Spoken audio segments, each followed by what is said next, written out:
가끔 책을 내는 사람들이 있습니다.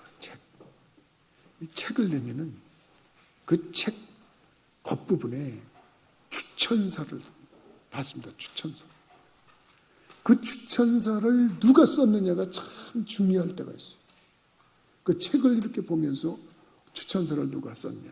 그럴 때, 책을 다 읽지 않아도 그 추천서만 읽어봐도 이 책이 어떤 책이라는 걸 알 수가 있습니다. 누가 하느냐가 중요한데, 누가 소개하느냐. 이게 중요한 거예요. 그 책을 소개하는 거예요. 그 추천하시는 분이. 이래서 내가 이 책을 이렇게 추천한다. 이 세상에 많고 많은 사람들이 인생을 살다가 떠났고 또 오고 있고 가고 있는 진행형의 모습 속에서 예수님께서 한 사람을 추천했어요. 그 추천하신 말씀이 그냥 지나가면 우리들이 쉽게 잊어버릴 수도 있는 말씀인데 유심히 들어보면 그 말씀이 정말 놀라운 말씀이에요.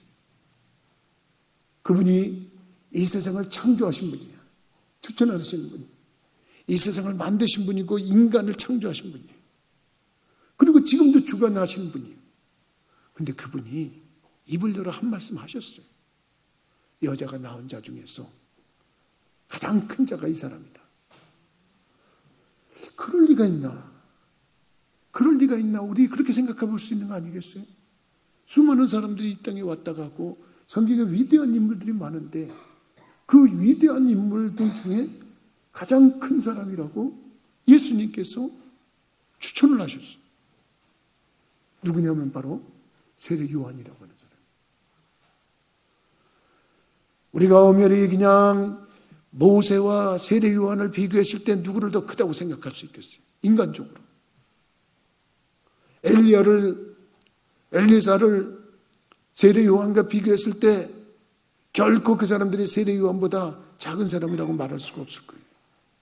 그런데 예수님께서 세례 요한을 큰 자다. 그것도 이 세상에 여자가 낳은 자 중에서 이보다 큰 사람이 없다. 이렇게 말씀하시죠. 거기에 우리는 초점을 둔 거예요. 아니 어떤 사람이길래 누구길래 예수님께서 이렇게 큰 사람이라고 말을 했을까? 저는 그렇게 생각을 하면서 오늘 여자가 낳은 자 중에 가장 큰 자 이렇게 제목을 삼아봤어요. 그래서 찾아가 봤어요. 이 세례 요한이라는 사람이 도대체 왜 이렇게 크다고 예수님께서 지켜 세웠고 세우시고 인정을 했을까? 그리고 여러 가지로 얘기하는데 책을 찾아보니까 성경학자들도 이 성경 구절이 성경에 가끔 난해한 구절들이 많아요. 이렇다 저렇다 하고서 이걸 이런 뜻이다 그러고 해답을 들이대기가 어려운 구절을 갖다 난해 구절이라고 그러는데 여기 난해 구절 속에 하나에 들어가는 거예요. 다 고개를 깨우뚱깨우뚱 한 말씀이란 말이에요. 그래서 나름대로 성경 속에서 세례 요한을 우리들이 좀 이렇게 연구하고 생각하면서 혹시 이랬기 때문에 큰 자라고 그러지 않았을까? 그리고 한번 생각해 보면 우리가 좀 뭔가 본받을 점이 있지 않았을까? 이런 생각을 하고 오늘 말씀을 준비했다고 생각합니다. 어떤 부분이 있을까요? 그 세례 요한은 일찍이 태어날 때부터 특이했어요. 어떻게 특이했냐면 성경에 유명한 사람들은 그 어머니가 쉽게 아기를 못 낳을 때 태어난 사람들이 훌륭하게 된 사람이 많아요. 성경에 가만히 보세요. 아브라함에게 하나님이 네 본토 친척 아비 집을 떠나면 내가 너에게 참으로 하늘의 별과 같이 바닷가의 모래같이 네 자손을 많게 해주겠다 그랬는데 25년이 지나도 없어. 자식 하나가 없었어. 근데 그때 천사가 와가지고 네 아내가 애를 낳을 거다. 그랬더니 그 소리를 듣고 부인인 사라가 킥킥대고 웃었어요. 아니 웃긴다. 내가 지금 나이가 몇 살인데 젊은 사람들은 모를 거예요. 나이가 어느 정도 지나면 아기를 낳고 싶어도 못 낳아요. 신체적인 조건이 그래요. 그런데 중요한데 킥킥대니까 야, 네 부인이 웃고 있다. 야, 지금 내가 말하는 걸 웃고 있어. 이 다음에 애가 태어나면 웃음이라고 이름을 줘라. 그리고 이삭이라고 지라고 가르쳐줬어. 그 이삭의 줄기에서 수많은 사람들이 지금 아브라함을 믿음의 조상이라고 그러고 축복의 조상이라고 그러고 일컫고 있는 줄 믿으시기 바랍니다. 쉽게 어머니가 애를 낳을 수 없는 상황 속에서 태어난 애들은 신기합니다. 큰 역사를 많이 이뤘어요. 여러분 사무엘이라는 선지자 많이 들어봤을 거예요. 사무엘 선지자. 그 엄마가 애를 못 낳아서 한이 맺힌 여자였어요.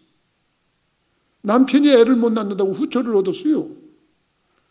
후처를 얻어가지고 이 여자가 오자마자 애를 낳네. 그러니까 그냥 본처를 무시하는데 나는 안 당해봐서 모르겠지만 그 성경 구절을 보면 아주 이 여자가 너무너무 속상해서 매일같이 그냥 하나님 앞에 가서 울면서 기도를 했어. 울면서 기도해서 얻었어 아들을. 그 아들이 누구냐면 사무엘이야. 그러니까 이 불임녀들이 가임녀가 아니고 불임녀들이 아이를 못 갖는데 그 못 갖는 아이를 하나님으로부터 부여받았을 때 이게 큰 인물이 되네. 오늘 이 등장한 세례 요한도 그 부인이 아이를 못 낳는 사람이었어요. 성경에 그렇게 증명하고 있어요. 천사가 나타났어요. 이 가정이 좀 특이한 가정인데 제사장의 가정이에요. 이 세례 요한의 아버지 이름은 사가랴라고 그러고 엄마는 엘리사벳이라고 그러는데 이 사가랴가 제사장이야. 그리고 이 엘리사벳도 그 줄기로 올라가면 아론의 후손이야.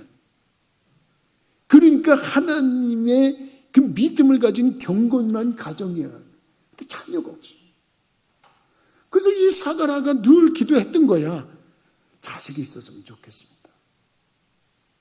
그래서 어느 날 자기 당번이 돼가지고 성전에서 이렇게 예배를 인도하러 들어가는데 그때는 이렇게 회중들을 모아놓고 예배 드리는 게 아니라 지성소에 들어가서 예배를 드리는 거거든. 하나님께 드리고 밖에서 이제 회중들이 기다리고 있는 거예요.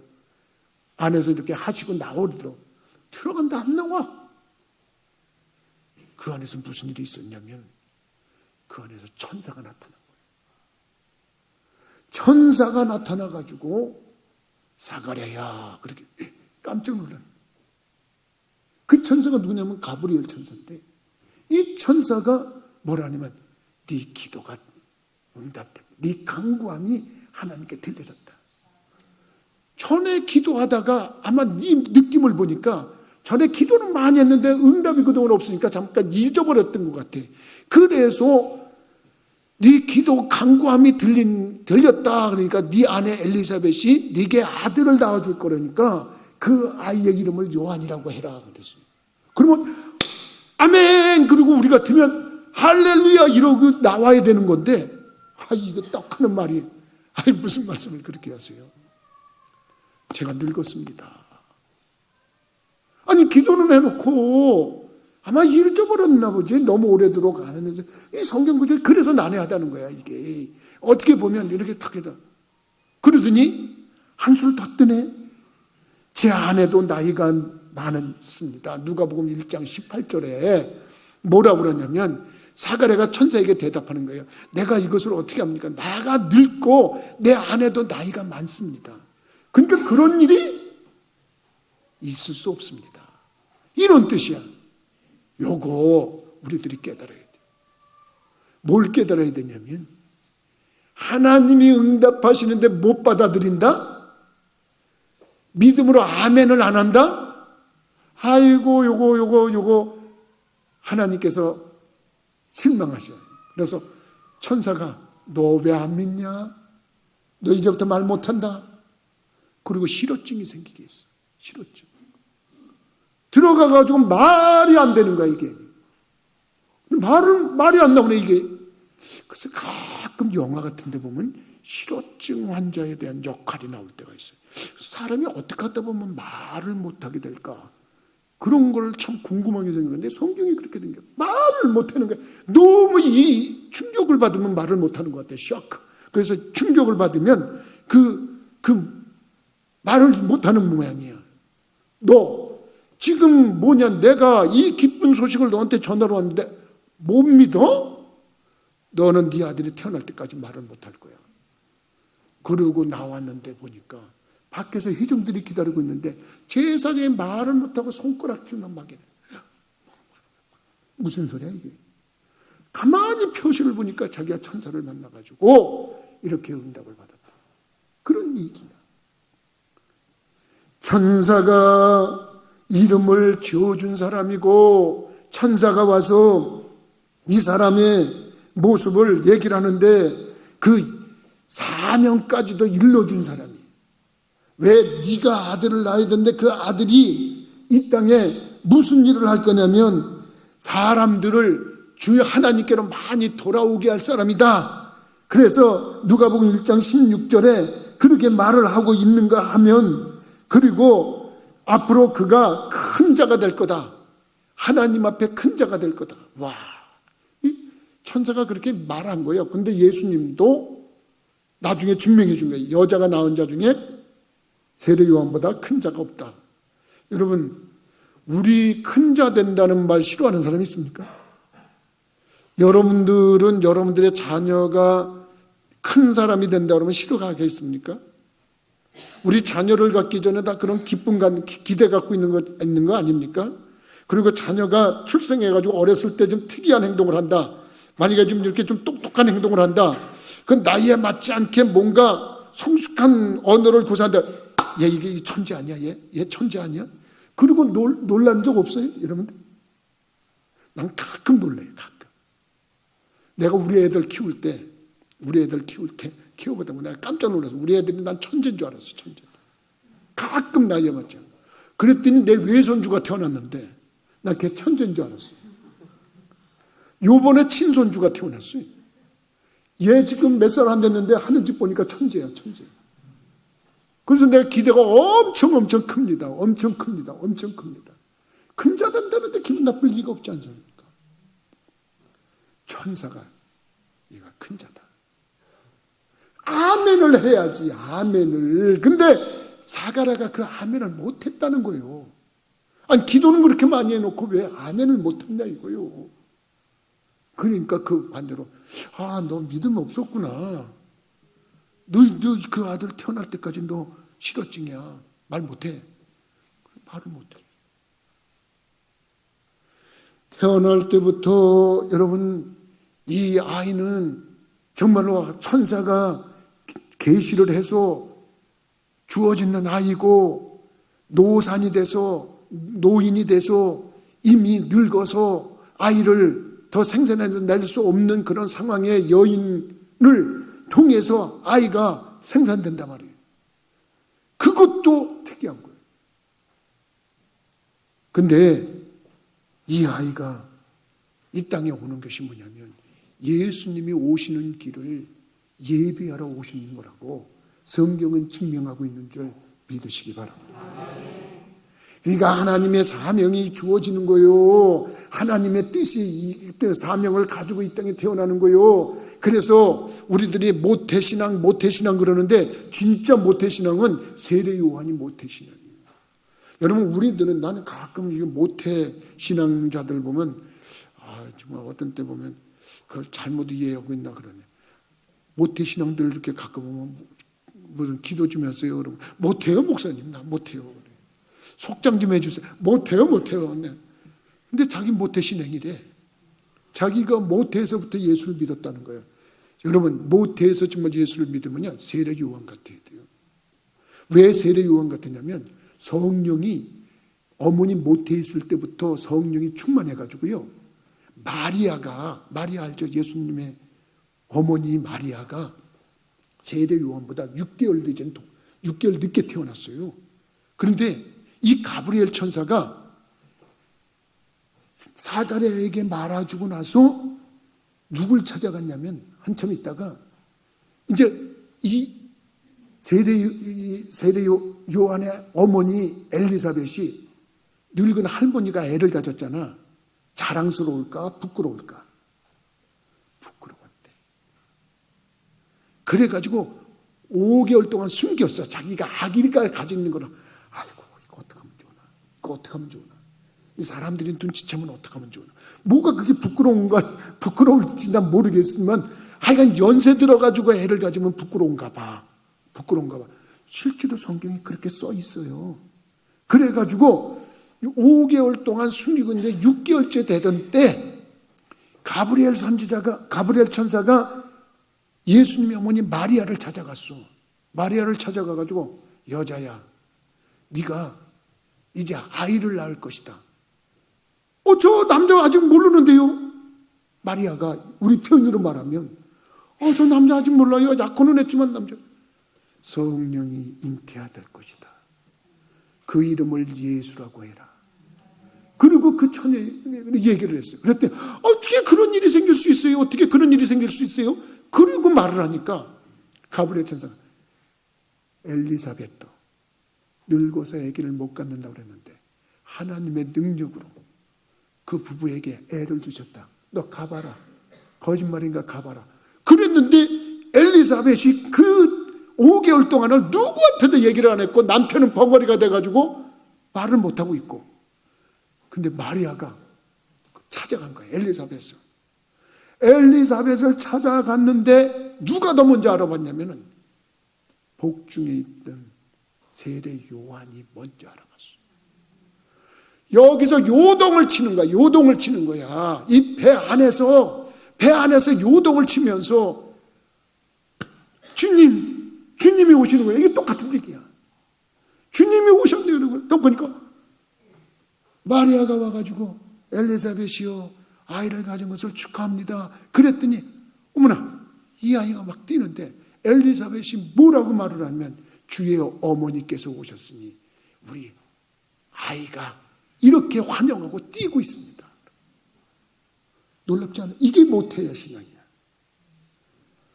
어머니 아버지가 신앙생활과 경건생활에 충만해가지고 애가 복중에서부터 성령이 충만해가지고 그 아이가 이 땅에 출생하면 크게 하나님의 일을 할 수 있는 사람. 그냥 이걸 해라도 못해요. 아유 저거 하라도 못해요. 아유 못해요. 이게 모태신앙이 아니야. 정말 모태신앙이라고 하는 것은 어머니나 아버지가 성령이 충만해서 하나님의 능력을 덧입고 이 땅에 출생해서 하나님의 이름을 드러낼 수 있는 그런 사람, 바로 그런 사람이 모태신앙인데, 성령께서 함께 하셔서 세례 요한이 이 땅에 출생했는 줄 믿으시기 바라요. 여러분, 성경에 특별히 요한이라고 하는 이름을 가진 사람, 우리들이 굳이 말하자면 예수님의 제자 중에 사도 요한이라고 있어요. 이 사도 요한은 여러분들이 잘 알다시피 요한복음을 쓴 사람이야. 요한 1서, 요한 2서, 요한 3서, 더 나아가서 요한 계시록을 쓴 사람이야. 이 사람을 사도 요한이라고 그래. 지금 말하는 사람은 그 사람이 아니야. 이 사람은 예수님이 이 땅에 출생하기 전 6개월 전에 미리 출생해가지고 광야에서 생활을 하면서 예수님이 오시는 길을 예비하면서 외치기를 백성들아 회개하라. 천국이 가까웠다.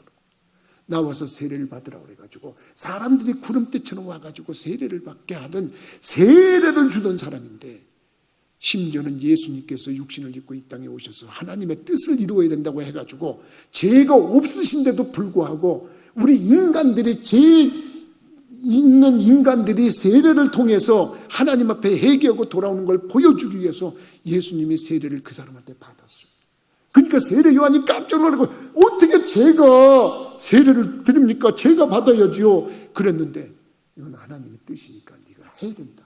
그래가지고 세례를 받아서 이 사람을 세례 요한이라고 말하는 거예요. 요한이라고 하는 이름을 줘줬잖아요. 요한이라고 하는 이름의 뜻이 뭔지 아세요? 여호와의 사랑하시는 자라는 뜻이야. 하나님이 사랑하시는 자라는 뜻이야. 그러니까 여러분들 자녀들 중에 혹시 요한이라고 하는 이름을 가지고 있는 사람이 있으면 그 이름의 뜻을 정확하게 가르쳐줘야 돼. 하나님이 사랑하는 자다. 그래서 요한이 하나님의 사랑을 덧입고 하나님의 일을 하는데, 이렇게 특이하게 해서 자기는 시간만 나면 그 하나님의 영광을 드러내는 일을 했어요. 사도 요한도 자기를 성경 요한복음에 소개할 때 뭐라고 소개하냐면 하나님이 사랑하는 자. 자기를 지칭하지 못하고 나 요한 이러지 못하고 하나님이 사랑하는 자 그러고 자기가 하나님의 사랑을 입었다고 늘 고백을 했어요. 여러분 이름이 그만큼 중요한 거예요. 그래서 여러분들이 믿음 생활하면서 이름을 소중하게 여기고 그 이름의 값을 이루어나갈 수 있는 분들이 되기를 주님의 이름으로 부탁을 드립니다. 그 아이가 출생하면서 아버지의 실어증이 풀렸어요. 역사가 일어났어요. 그리고 이 아들은 특이합니다. 일정한 거처가 없이 살았어. 일정한 무슨 어떤 그래 수많은 사람들이 와서 세례를 받고 자기를 추종해도 어떤 조직을 만들지 않았어. 그리고 오로지 주님의 영광만을 드러내는 삶을 살아가는 사람이었다는 거예요.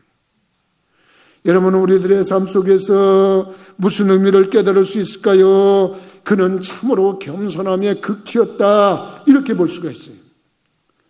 왜 하나님께서 참으로 예수님께서 이렇게 여자가 낳은 자 중에 큰다라고 그러니까 자기를 낮추고 오로지 주님만 드러냈어요. 이게 쉬운 일이 아니야. 여러분 우리들이 믿음 생활하면서 주님만 영광 받으시옵소서 주님만 드러나면 됐지 뭐 제가 뭘 드러나길 원합니까? 사실 다 그렇게 얘기했잖아요. 그런데 실제로 우리들 내면을 들여다보면 섭섭마귀가 역사할 때가 너무 많아. 그래가지고 아니 사람들이 나를 못 알아주네. 그리고 저 섭섭해가지고 목사님이 나를 못 알아주네. 섭섭해가지고 시험 들어가지고 아유 뭐 교회가 여기 아니면 없나? 그리고 다른 교회 가기도 하고 그나마 괜찮아. 다른 교회 다니는 건 정말 괜찮아. 그런데 그것조차도 안 다니고 시험 들었다고 그래가지고 신앙 자체를 안 갖는 미련충이들이 있어. 근데 이 세례 요한은 절대 자기를 드러내지 않았어. 그게 큰 자의 모습인가 봐. 주 앞에서 너희를 낮추라. 그러면 주께서 저를 높이시리라. 믿으시면 아멘 하십시다. 여러분 우리들이 지극히 깨달아야 되는 게 있어요. 그건 뭐냐면 주님만을 높이는 거예요. 주님만 드러나면 되는 거예요. 사람들이 많이 와서 세례를 받고 세례 요한의 그 경건성 여러분 생각해 보세요. 상상만 해도 좀 뭔가 존경스러움이 가지 않습니까? 약대 토롯을 입었어. 화려한 법정을 입고 무슨 정말 어떻게 보면 뭐 산신령 이상 무슨 도사처럼 하고 다니는 게 아니에요. 정말 경건의 그 모습 자체로 세상 것에 미련을 두지 않는다. 그런 의미로 어떻게 보면 약대 토롯을 입고 화려한 벨트도 한 게 아니라 가죽 띠를 하고 그리고 음식도 보니까 메뚜기 석청을 먹었대. 그때 어떤 이가 속으로 야 건강식만 챙겼네. 그런데 그게 건강식인가? 그게 건강식이에요. 여러분들이나 나는 한번 생각을 해보자 말이죠. 이만큼 세상에 미련을 두지 않고 살면서 그리고 사람들이 너무 위대해 보이니까 저 혹시 그 오신다고 하는 그리스도가 아니십니까? 그랬을 때 나는 아니다. 그리고 단호하게 자기가 아니라고 말을 했어요. 요한복음 1장 20절에도 말했고 요한복음 3장 28절에도 나는 그리스도가 아니다. 그렇게 얘기를 했어요. 그러니까 중요한 게 뭐냐면 사람들이 너무너무 이 신령한 모습을 갖고 계시니까 혹시 그리스도가 아니십니까? 그랬더니 난 그리스도가 아니다. 내 뒤에 오시는 분이 그분이다. 그분은 내가 그분의 신을 들기도 어렵고 그의 신끈을 풀고 맺고 핥기도 어려운 분이다. 나는 물로 세례를 주지만 그분은 성령과 불로 세례를 줄 뿐이다. 누구를 드러내냐면 오로지 예수님만 드러내는 거예요. 예수님만. 우리가 신앙생활 하면서 정말 그거 드러내야 돼요. 그렇지 않으면 신앙생활 잘하다가 망해지는 수가 있어요. 이번에 내가 이거 설교 준비하면서 어떤 목사님의 책을 읽다가 좀 공감되는 얘기가 있어요. 그 목사님이 아주 그 훌륭한 목회를 하셨다가 은퇴하신 분인데 자기가 경험담을 써놓은 거예요. 자기가 개척할 때 지금부터 꽤 오래전의 얘기니까 1억을 가지고 교회를 졌대. 근데 그 1억을 헌금한 사람이 있어, 그 교회. 1억 정도 헌금하니까 얼마나 믿음이 좋은 사람이에요. 그러니까 믿음이 좋으니까 당장에 뭐가 됐냐면 장로님이 됐지, 그 교회에서. 그러니까 장로님이 된다고 하는 것은 그만큼 희생을 했다는 뜻이에요. 그러니까 그 교회에서 장로님이 돼가지고 교회 예배당을 짓고 저기를 했는데, 연세가 들어가지고 그 아들이 그 교회를 다녔는데 그 아드님도 장로님이 됐대. 그래서 아버지도 장로님, 아들도 장로님, 시어머니도 권사님, 며느리도 권사님, 그렇게 됐다. 그렇게. 근데 그 목사님이 교회에서 예수님만 드러나야 됩니다. 자기를 드러내면 안 됩니다. 그래서 믿습니까? 그랬더니 이분이 아멘 아멘 그러더래요. 그래서 이 목사님이 저분이 진짜 신앙이 좋구나 그랬는데, 나중에 보니까 얼굴빛이 안 돌았더래. 자꾸 그런 설교를 하니까, 아니 내가 이 교회에 헌금을 1억을 했는데 왜 자꾸 나를 드러내지 말라고 그러는데, 자기가 안 드러나는 것에 대해서 속상했대. 속상해서 그러더니 목사님 보러 장로교회인데 나가시라고 그러더래요. 그래서 이 목사님도 한 성격 하는 분이거든요. 나가라고 그러면 나는 못 갔냐? 그러고 갔대. 그 후로 이 두 아들, 아버지 장로님 내가 그 교회 목사님을 10명을 바꿨대. 10명. 10명을 바꾸니까 교회가 풍비박산이 되버렸어요. 그러니까 교인들이 참다 못해서 그 장로님들을 나가라고 그랬고, 그 장로님들 가족도 쫓겨났대. 장로교는 그런가 봐요. 나는 잘 모르는데 그런가 봐요. 그 목사님의 얘기요. 그런데 중요한 게 뭐냐면 그 건물조차도 어떤 회사에 팔려버려가지고 교회가 없어져 버렸대. 뭐야? 겉으로는 나는 드러나지 않고 주님만 드러나야 된다고 얘기는 하지만 정작 자기가 안 드러난 것 때문에 속상하고 시험 드는 사람들이 많다는 거예요. 우리가 세례 요한을 얘기하면서 정말 중요한 것은 뭐냐? 자기를 드러내는 게, 사람들이 많이 자기를 집중하고 그리스도십니까? 혹은 엘리야십니까? 그리고 사람들이 보니까 아니야, 나는 아니야. 내 뒤에 오시는 이야. 내 뒤에서 저기 오셨네. 그리고 말씀을 딱 하는데 보라. 그리고 손가락질했어. 대부분의 사람은 나를 봐라 그러는데 세례 요한은 봐라 그리고 한 사람을 지목했어. 그분이 누구냐면 예수님인 줄 믿으시기 바랍니다. 보라, 세상죄를 지고 가는 하나님의 어린 양이로다. 한술 더 떠서 얘기합니다. 그는 흥하여야겠고 나는 쇠하여야 하리라. 그러니까 그만 드러나게 하는가, 그만 높여지고 나는 낮아져야 된다 그렇게 얘기했어요. 그러니까 세례 요한이 여자가 나온 자 중에서 가장 큰 자라는 칭호를 받았는지 몰라.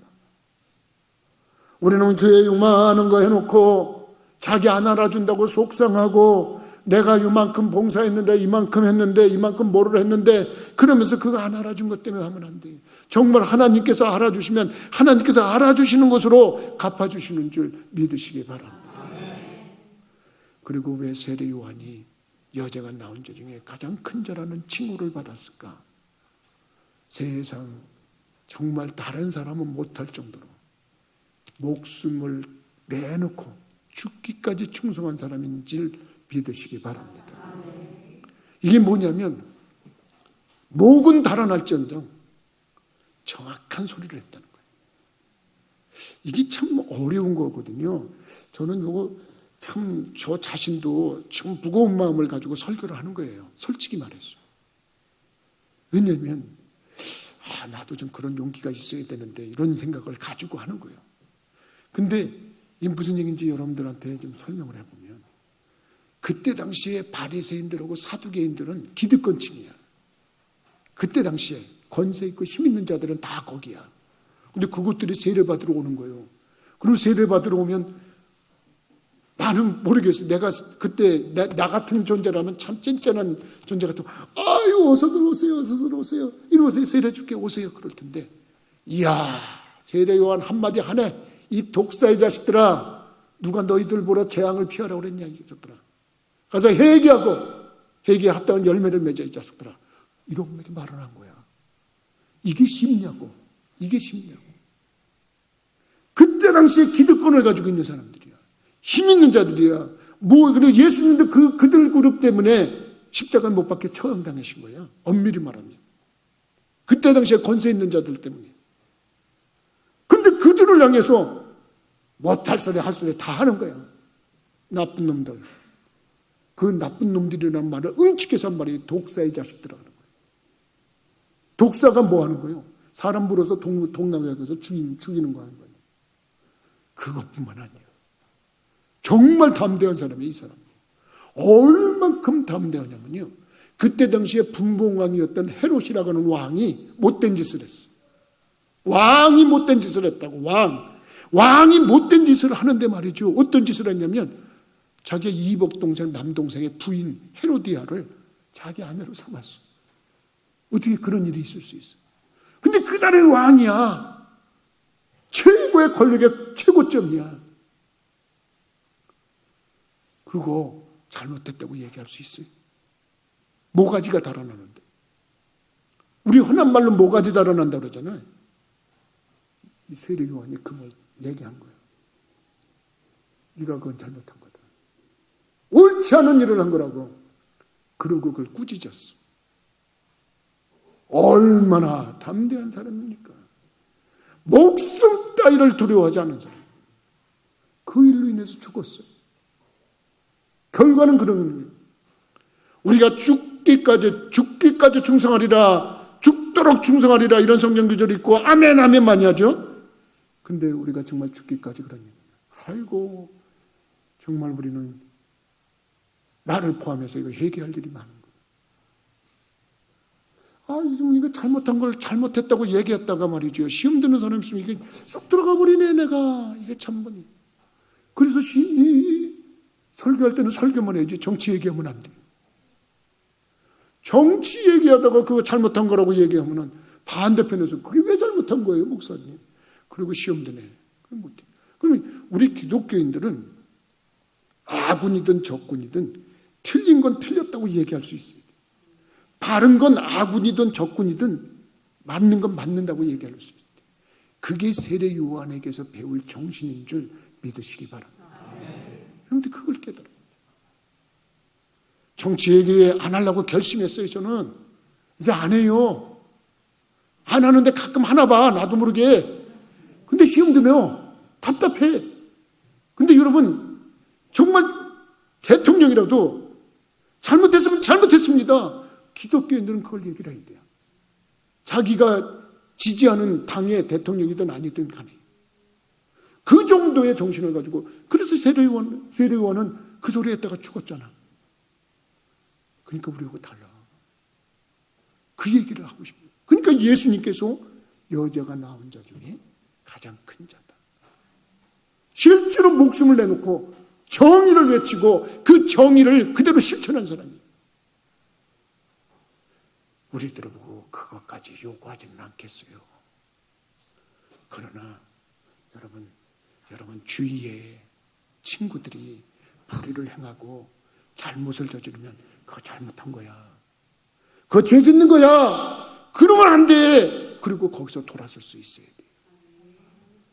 그것만큼은 할 수 있잖아. 굳이 요즘엔 옳은 소리 하라고 해서 목숨 내놓으라고 그러는 환경은 아니잖아. 근데 그 죄 짓는 거를 친하다고 해서 죄 짓는다고 해서 같이 죄 짓고 타락하면 하나님이 둘 다 징계를 하시는 거예요. 그건 믿음이 아니에요. 오늘 새벽 예배 또 보니까 유다인들이 남아가지고 바벨론의 포로로 가지 않고 남았는 자들이 애굽으로 내려가면서 에레미야를 데리고 내려가. 근데 애굽은 그 죄진 인간들이 넘어왔는데 그 죄진 인간들이 넘어와서 징계받을 때 애굽까지 징계를 맞아.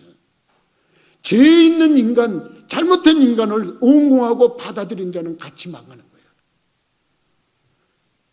여러분들이나 나나 믿음 생활하면서 정말 담대한 신앙을 갖는다.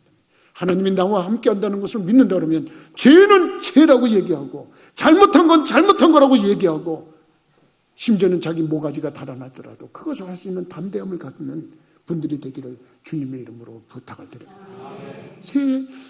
이 세례 요한도 그렇지만 요셉이라고 하는 사람도 보디발의 아내가 죄 짓자고 그렇게 매달릴 때 나는 안 돼, 나는 못해, 나는 이거 죄야. 그리고 그걸 물리쳤다가 그 고통스러운 감옥 생활을 했잖아요. 그러니까 우리들이 이 정의로운 삶이라는 것이 뭐냐, 정말 하나님이 나와 함께 한다면 때로는 그 정의 때문에 고통도 받고 괴로움도 받을 수 있다는 결단력이 있어요. 바로 우리가 알고 있는 세례 요한이 바로 그런 사람이라는 걸 믿으시기 바랍니다. 말씀을 요약하겠습니다.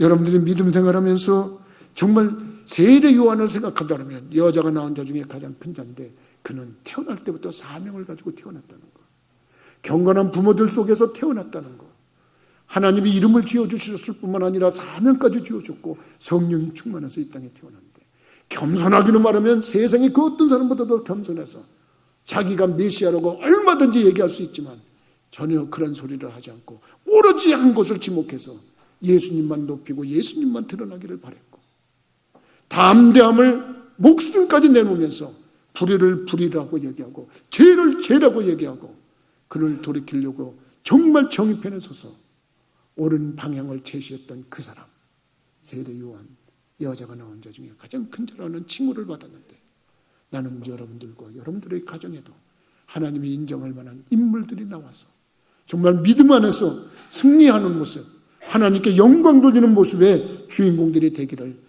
주님의 이름으로 부탁을 드립니다. 기도하시겠습니다.